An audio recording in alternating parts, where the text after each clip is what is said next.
Hello बच्चों, कैसे हो आप सभी लोग। आई होप आप सब लोग बहुत अच्छे होंगे और अपनी हेल्थ का भी बहुत अच्छे से ध्यान रख रहे होंगे। मैं हूं डॉक्टर सुरेश कुमार यादव और आज इस वीडियो में हम लोग डिस्कस करेंगे अबाउट ब्रीदिंग। पिछले वीडियो में हम लोगों ने ब्रीदिंग इन ह्यूमंस के बारे में बात की थी। इस वीडियो में हम लोग बात करेंगे breathing in some other organisms और some other animals, right.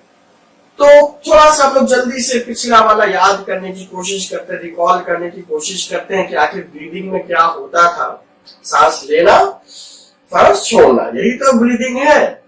Process of inhalation and exhalation, right.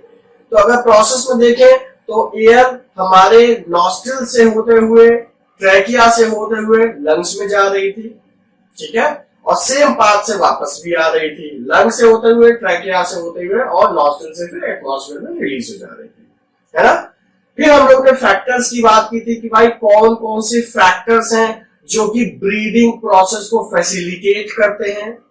याद आया, हम लोगों ने वहां पर रिब केज की बात की थी, हम लोगों ने वहां पर डायफ्राम की बात की थी।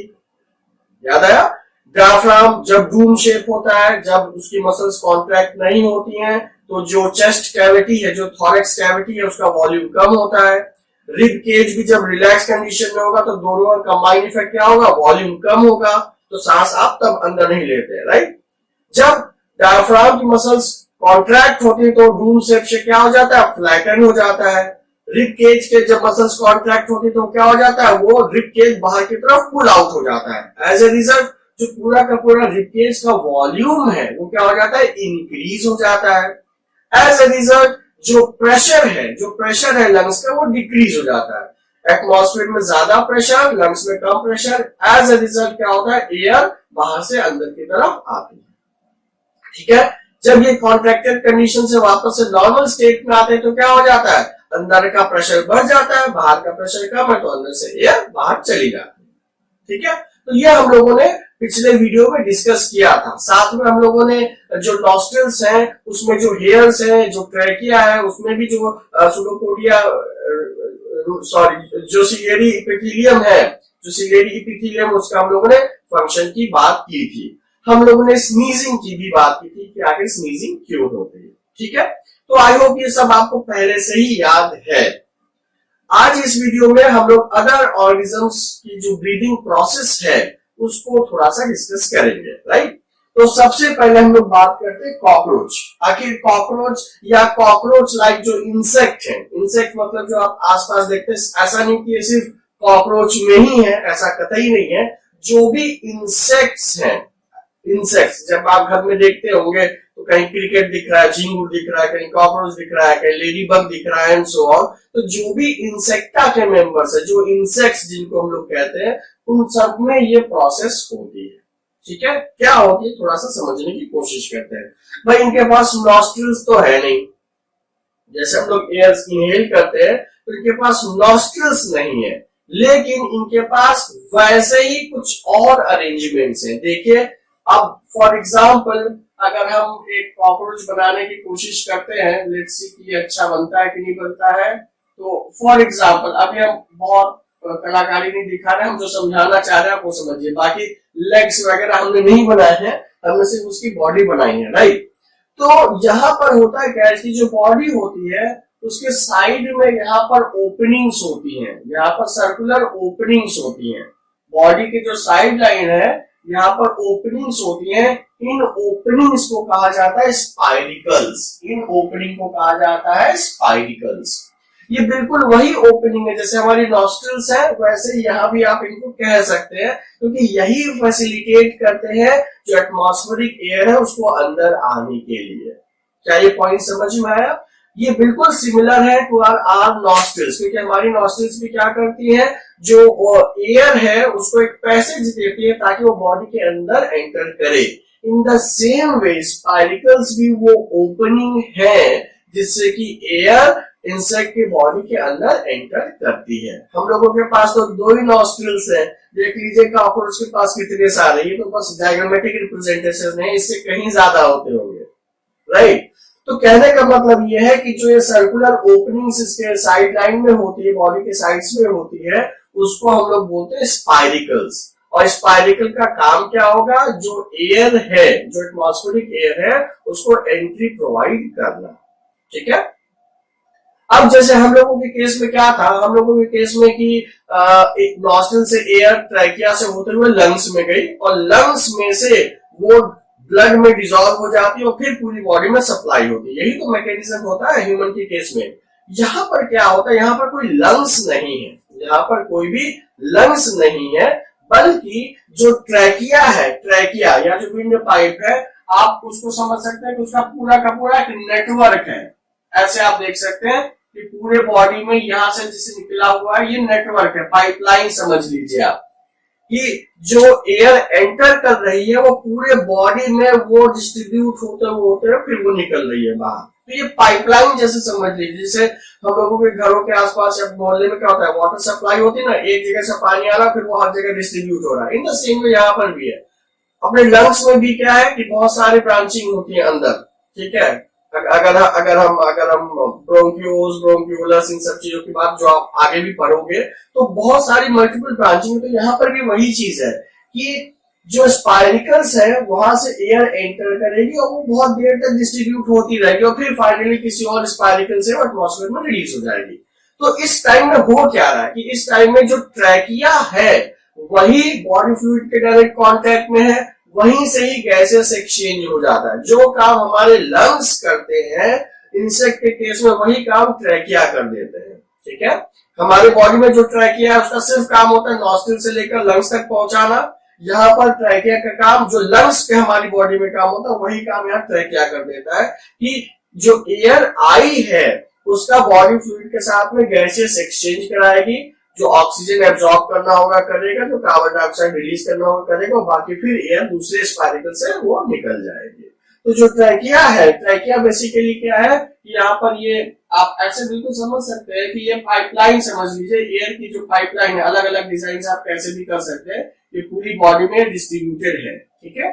तो कहने का मतलब स्पाइरिकल्स वो ओपनिंग है, ट्रैकिया वो ब्रांचिंग है या वो पाइपलाइन है या जो आप कह सकते हैं मैकेनिज्म है, जिसकी वजह से ये थ्रू आउट द बॉडी जो होता है, जो भी एयर जो एब्जॉर्ब करता है इंसेक्ट, वो पूरी बॉडी में डिस्ट्रीब्यूट करता है। ये बिल्कुल सिमिलर, मैं बार बार यही बता रहा हूं कि जो काम हमारे लंग्स करते हैं वही काम ट्रैकिया इंसेक्ट की बॉडी में करता है। ठीक है। ठीक है बच्चों। तो दो चीजें जरूरी हो गई, एक तो हो गए स्पाइरिकल्स और दूसरा क्या होगा, ट्रैकिया। तो जितने भी इंसेक्ट्स हैं ये इन्हीं की हेल्प से क्या करते हैं, ब्रीथ करते हैं। और ब्रीथ आपको पता है, ब्रीथ का मतलब ब्रीथ इन और ब्रीथ आउट दोनों हो गया। ठीक। ओके। नेक्स्ट की अगर हम बात करते हैं अर्थवर्म। अर्थवर्म कभी आपने सोचा है कि जो अर्थवर्म अगर कभी आपने देखा होगा तो हमेशा देखा होगा कि उसकी स्किन बहुत मॉइस्ट होती है। कभी अर्थवर्म उठाइएगा, अभी बरसात कभी होगी दिख जाए तो आप उठा के देखिएगा, उसकी स्किन बहुत ही मॉइस्ट होती है। मान लीजिए अर्थवर्म बरसात में आप ये कह सकते हैं भीगा हुआ इसलिए मॉइस्ट है। अगर भीगा नहीं भी होता, बरसात नहीं भी हो रही है, तब भी उसकी स्किन हमेशा मॉइस्ट ही रहती है। ठीक है। अब होता क्या है कि आखिर ये मॉइस्ट क्यों रहती है, ये समझने की जरूरत है। एक्चुअल में हो क्या रहा है कि जैसे मान लीजिए हमारे पास ये अर्थवर्म है। ठीक है। हम एक ग्राफ डायग्राम बना रहे हैं, ये अर्थवर्म है।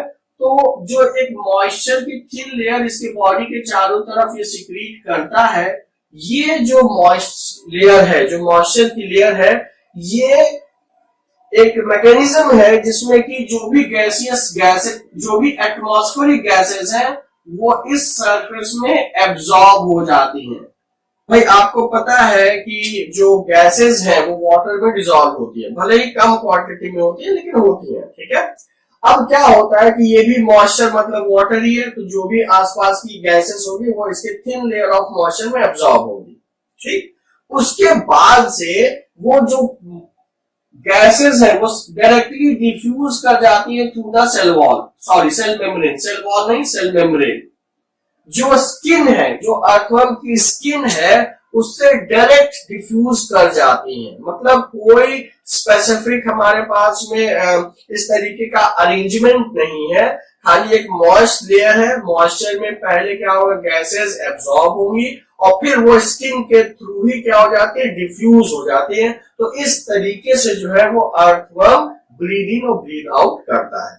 भाई ब्रीथ आउट कैसे करेगा, स्किन से बाहर डिफ्यूज हो गई, कंसंट्रेशन ज्यादा होगी तो यहाँ से फिर एटमॉस्फेयर में निकल जाएंगे। तो यही मैकेनिज्म, मतलब मॉइस्ट स्किन जो जरूरी है अर्थवर्म के लिए और जो मैकेनिज्म इन्वॉल्व हो रहा है वो है with the help of diffusion.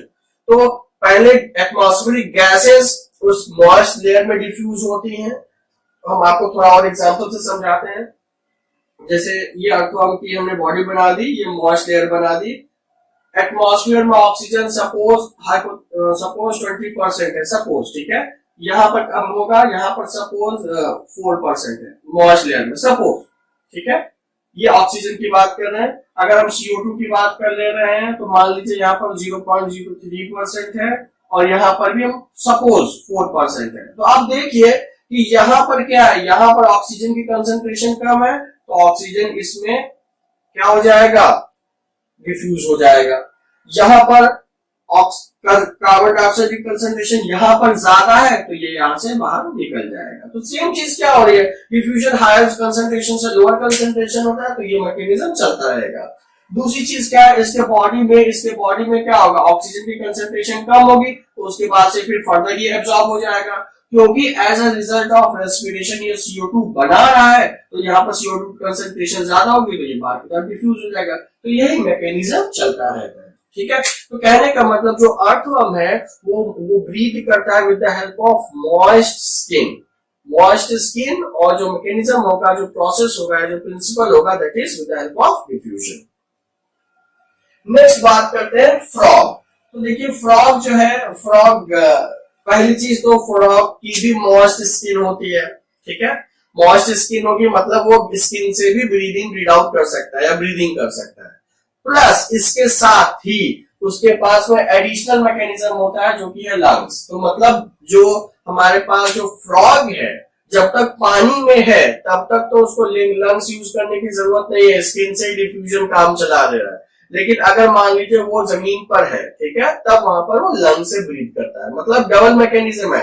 एम्फीबियास आप लोगों ने सुने होंगे ना, तो एम्फीबियस का मतलब यही होता है कि ग्राउंड और वाटर दोनों में, ठीक है। तो ये जो फ्रॉग है वो स्किन से भी ब्रीथ कर सकते हैं और वो लंग्स से भी ब्रीथ कर सकते हैं। मॉइस्ट स्किन होगी, मैकेनिज्म सेम फॉलो होगा, अर्थवर्म वाला ही मैकेनिज्म फॉलो होगा कि ये कैसे काम करता है, और लंग्स वाला मैकेनिज्म आपने ह्यूमन बींग्स में देखा। तो खाली आपको ये समझना है क्या उसके पास लंग्स है तो नॉस्ट्रल्स भी होंगे, तो वहां से वो एयर इनहेल करेगा और ऑक्सीजन का फिर डिस्ट्रीब्यूशन हो जाएगा, राइट। इसकी अगर हम लोग बात करते हैं फिशेस की, तो आप लोगों ने पढ़ा भी होगा, 6th क्लास में पढ़ा होगा और देखा भी होगा कि एक्वेरियम में अगर देखिए तो मछलियां हमेशा मुंह खोला करती है, ऐसे मुंह खोला बंद किया करती है, राइट। तो सबको लगता है कि वो पानी पी रही है, भाई पानी नहीं पीती है। एक्चुअल में उनके पास यहाँ गिल्स होते हैं, ठीक है, गिल्स। जो लोग मछली खाते हैं वो अक्सर ही मम्मी पापा लोग जब चेक करते हैं मछली ताजी है कि नहीं तो गिल्स खोल के ही देखते हैं। अगर बहुत ज्यादा रेडिश होता है मतलब एकदम फ्रेश मछली है। तो होता क्या, गिल्स बेसिकली क्या है वो समझिए कि जैसे अगर हम ये एक फिश बनाते हैं बच्चों, ठीक है, ये एक फिश बना दिया, ये इसका मुंह है, ये इसकी आई है, ठीक है। तो आप यहाँ पे ये जो कट लाइक स्ट्रक्चर बनाते हैं ये बेसिकली गिल होता है। ये एक ओपनिंग होती है, जब माउथ से वाटर अंदर जाता है तो गिल्स के थ्रू ही वो बाहर निकल जाता है, पूरा पेट में नहीं जाता है। माउथ से पानी अंदर गया और गिल्स के ऊपर से होता हुआ निकल गया। अब गिल्स क्या है, गिल्स बेसिकली क्या होती है, ऐसे फिंगर लाइक प्रोजेक्शंस होते हैं, बहुत सारे मल्टीपल लेयर हैं जो कि फिंगर लाइक ऐसे प्रोजेक्शन होती हैं। तो होता क्या है कि ये जो गिल्स है इनके ऊपर से जब वाटर पास होता है तो वाटर में ऑक्सीजन की कंसेंट्रेशन ज्यादा है, गिल्स में ऑक्सीजन की कंसेंट्रेशन कम है, तो वाटर से डायरेक्टली डिफ्यूज हो जाता है गिल्स में, और गिल्स में rich supply of blood vessels है, फिर वहां से फिर वो ट्रांसफर कर दिया जाता है। मतलब लंग्स वंग्स का कोई चक्कर नहीं है, सीधे जो पानी है वो गिल्स के ऊपर से पास हुआ, क्योंकि वाटर में गैसियस जो कार्बन डाइऑक्साइड ऑक्सीजन दोनों है तो उसको ऑक्सीजन की जरूरत है, तो वो ऑक्सीजन एब्जॉर्ब करेगा, ब्लड वेसल्स को सप्लाई करेगा, फिर बाकी ट्रांसफर हो जाएगा, और at the same time CO2 भी रिलीज कर दिया जाता है। क्या ये पॉइंट समझ में आया? अब आप सोचते होंगे कि मछली को जब हम बाहर निकालते हैं तो वो मर क्यों जाती है, सोचने वाले सवाल है ना कि क्यों मर जाती है। भाई गिल्स है, एयर में भी तो ऑक्सीजन है, वहां पर यूज कर ले, है ना। ये सोचने वाली बात है कि ऑक्सीजन ही तो चाहिए, चाहे वाटर से ले लो चाहे एयर से ले लो। आप देखिए बच्चों, ये समझने वाली बात है, गिल्स है सब, एक एक बीड्स जो है वो अलग अलग होती है, ठीक है। अलग अलग होने का मतलब क्या हो गया, उनके बीच में सरफेस एरिया बहुत ज्यादा, जब सरफेस एरिया बहुत ज्यादा होगा तो उस केस में क्या होगा, उस केस में जो भी वाटर से जो उसके ऊपर फ्लो हो रहा है, तो भले वाटर में बहुत ही कम क्वांटिटी ऑफ ऑक्सीजन प्रेजेंट है, लेकिन वो सफिशिएंट होगा एब्जॉर्ब करने के लिए, ठीक है। आपको लग रहा होगा कि हम थोड़ा सा कर देंगे, तो देखिए पहली चीज की सरफेस एरिया बहुत ही कम हो गया, ड्रास्टिक कम हो गया। फिर आप कहेंगे एयर में कंसंट्रेशन भी तो ज्यादा है, बिल्कुल सही बात है, लेकिन जो लंग्स का एरिया कम होता है वो बहुत ही ज्यादा कम हो जाता है, तो जितना ये एरिया बचा हुआ है उससे एब्जॉर्प्शन से काम चल नहीं पाता है। तो इसीलिए जब आप फिशेस को बाहर निकालते हैं तो उनके जो गिल्स होते हैं आपस में स्टिक कर जाते हैं, as a result surface area drastically reduce हो जाता है, और फिर वो जो है ऑक्सीजन को एब्जॉर्ब नहीं कर पाते हैं। तो वो बने ही इसलिए है ताकि कम कंसेंट्रेशन ऑफ ऑक्सीजन को भी एफिशिएंटली यूटिलाइज कर पाए। तो जो फिशेस हैं वो गिल्स यूज करती हैं फॉर देयर ब्रीदिंग पर्पसेस, ठीक है। तो ये तो कुछ एनिमल्स हो गए जो ब्रीदिंग हम लोगों ने बात की कि कैसे ये ब्रीथ करते हैं। क्या प्लांट्स भी ब्रीथ करते हैं? हम लोगों ने ये पढ़ा हुआ है, यस प्लांट्स भी ब्रीथ करते हैं। प्लांट्स कैसे ब्रीथ करते हैं बच्चों? तो यहाँ पर एनिमल्स लिखा था तो इधर मैंने इसीलिए प्लांट्स नहीं लिखा, तो अगर हम बात करते हैं, ये हटा देता हूं, प्लांट्स कैसे ब्रीथ करते हैं, ठीक है। प्लांट्स तो आपको पता ही है, स्पेसिफिक पोर्स जिनका कि क्या नाम होता है, स्टोमेटा। स्टोमेटा ही तो प्रेजेंट होते हैं जो गैसेस एक्सचेंज को फैसिलिटेट करते हैं। स्मॉल ओपनिंग्स, गार्ड सेल्स, सब याद आ गया, हम लोगों ने फर्स्ट चैप्टर में पढ़ा था, राइट। तो जो स्टोमेटा होते हैं जो कि जिनके नंबर लोअर सरफेस पर बहुत ज्यादा होता है, उसके थ्रू ही क्या करते हैं, गैसेस एक्सचेंज करते हैं। मजेदार बात क्या है, रेस्पिरेशन के लिए या ब्रीदिंग के लिए क्या चाहिए, ऑक्सीजन ही तो चाहिए ना, ऑक्सीजन ही चाहिए। तो प्लांट में तो खुद ही ऑक्सीजन बन रहा है, तो वहां बाहर से क्यों एब्जॉर्ब करेगा, वो अंदर ही अंदर एब्जॉर्ब कर लेता है, बस जो CO2 एक्स्ट्रा बचता है वो रिलीज कर देता है, और जो एक्स्ट्रा ऑक्सीजन बना रहा है वो रिलीज कर देता है। क्या ये पॉइंट समझ में आया भाई? आप खुद देखो, as a result of photosynthesis क्या बनता है, ऑक्सीजन बनता है। अगर हम यहाँ पर एक गार्ड सेल, ये स्टोमेटा हमने बना दिया, तो यहाँ पर लीफ के अंदर ऑक्सीजन का प्रोडक्शन हो रहा है as a result of photosynthesis, बहुत ज्यादा क्वांटिटी में बन रही है, ठीक है। साथ में तो जब ऑक्सीजन कंज्यूम करना होगा भाई, जब यहीं पर खूब सारी ऑक्सीजन है तो बाहर से क्यों एब्जॉर्ब करेगा, नहीं करेगा, यही यूटिलाइज कर लेगा, और जो एक्स्ट्रा बच जाता है वो फिर ऑक्सीजन क्या कर दी जाती है, रिलीज कर दी जाती है। ये तो ड्यूरिंग डे टाइम की बात हो गई, ठीक है। रात में ये चीज नहीं होती, क्यों? क्योंकि दिन रात में फोटोसिंथेसिस नहीं हो रहा है, एज ए रिजल्ट ऑक्सीजन का फॉर्मेशन नहीं होगा, एज ए रिजल्ट उसको बाहर से ही ऑक्सीजन को क्या करना पड़ेगा, एब्जॉर्ब करना पड़ेगा। क्या ये पॉइंट समझ में आ गया? तो जो स्टोमेटा है, जो ये स्टोमेटा है, ये क्या करते हैं, ये जो ओपनिंग है ये रेगुलेट करती है गैसेस एक्सचेंज को, ठीक। अब दूसरी बात कर लेते हैं, जैसे ये तो लीव्स की बात हो गई, अगर हम बात करते हैं लीव्स की, ठीक है, तो ये उसकी बात हो गई। लेकिन अगर हम बात करते हैं रूट्स की, तो क्या रूट्स में भी स्टोमेटा प्रेजेंट होते हैं? रूट्स में भी क्या स्टोमेटा प्रेजेंट होते हैं? नहीं, रूट्स में स्टोमेटा प्रेजेंट नहीं होते हैं, राइट। तो रूट आखिर कैसे ब्रीद इन ब्रीद आउट करती है? तो देखिए रूट में क्या होता है, जो रूट हेयर्स है, ये जो रूट हेयर्स होते हैं ये सिंगल वॉर्ड होते हैं, ठीक है, बहुत सिंगल वॉर्ड होते हैं। और आपको पता है कि जो भी सॉइल पार्टिकल्स हैं उनके बीच में क्या होता है, एयर ट्रैप होती है, एयर थोड़ी थोड़ी प्रेजेंट होती है, तो उन्हीं एयर को ये जो रूट हेयर्स है वो यूटिलाइज करते हैं। आप इसीलिए तो प्लॉइंग करते हैं, टिलिंग करते हैं, है ना। अगर आप पूरे टाइम सिर्फ इसमें पानी भरते रहेंगे, गमले में पानी भरते रहेंगे, तो पेड़ सड़ जाएगा। क्यों भाई? उसको एयर नहीं मिल रही है रेस्पिरेशन के लिए, एज अ रिजल्ट क्या होगा, वो धीरे धीरे करके मर ही जाएगा। तो इसीलिए बहुत एक्सेसिव वाटरिंग से भी प्लांट्स डाई कर जाते हैं, मर जाते हैं। तो उनको एडिक्वेट वाटरिंग करनी चाहिए, खाली बस हल्का सा नमी रहे, ऐसा नहीं कि गमले में पूरा पानी भरे रहो, ऐसा नहीं होता है, राइट। थोड़ा थोड़ा पानी डालना पड़ता है जो कि उसकी रिक्वायरमेंट है, और थोड़ा उसको एयर भी चाहिए, तो गमला थोड़ा सूखा भी होना चाहिए, इसीलिए आप दिन में एक बार पानी डालते हैं ताकि धीरे धीरे करके वो सूख जाए। इस समय खैर गर्मियां है तो आप थोड़ा थोड़ा पानी डालिए, थोड़ा आधा मग्गा सुबह आधा मग्गा शाम डाल सकते हैं। ऐसा नहीं कि एक बार के आपने भर दिया कि अब ये खत्म नहीं होना चाहिए। तो ऐसा अगर आप बहुत दिन तक करेंगे तो प्लांट मर जाएगा, ठीक है। क्योंकि रेस्पिरेशन जरूरी है और रेस्पिरेशन के लिए जरूरी क्या है कि एटलीस्ट गैसेस एक्सचेंज तो हो। जब तक गैसेस एक्सचेंज नहीं होगा तब तक रेस्पिरेशन नहीं होगा, और जब अगर रेस्पिरेशन नहीं हुआ तो उसको वेरियस मेटाबॉलिक प्रोसेसेस करने के लिए एनर्जी नहीं मिलेगी, है ना बच्चों। तो ब्रीदिंग जो है, ब्रीदिंग जो फर्स्ट स्टेप हो गया रेस्पिरेशन का, गैसेस एक्सचेंज नहीं होगा तो रेस्पिरेशन नहीं होगा, और रेस्पिरेशन नहीं होगा तो आपको पहले से ही पता है कि बहुत सारी जो मेटाबॉलिक एक्टिविटीज है वो कोई भी ऑर्गेनिज्म परफॉर्म नहीं कर पाएगा। तो अल्टीमेटली क्या होगा, ग्रेजुअली उसकी धीरे धीरे करके डेथ भी हो सकती है अगर ये ब्रीदिंग प्रोसेस जो है वो कंटिन्यू नहीं होगा, राइट।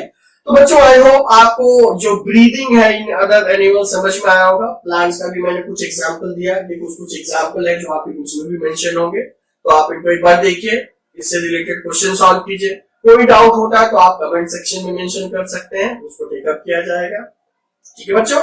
तो मिलते हैं नेक्स्ट वीडियो में सब्सिक्वेंट टॉपिक्स के लिए। Till then stay fit and stay healthy.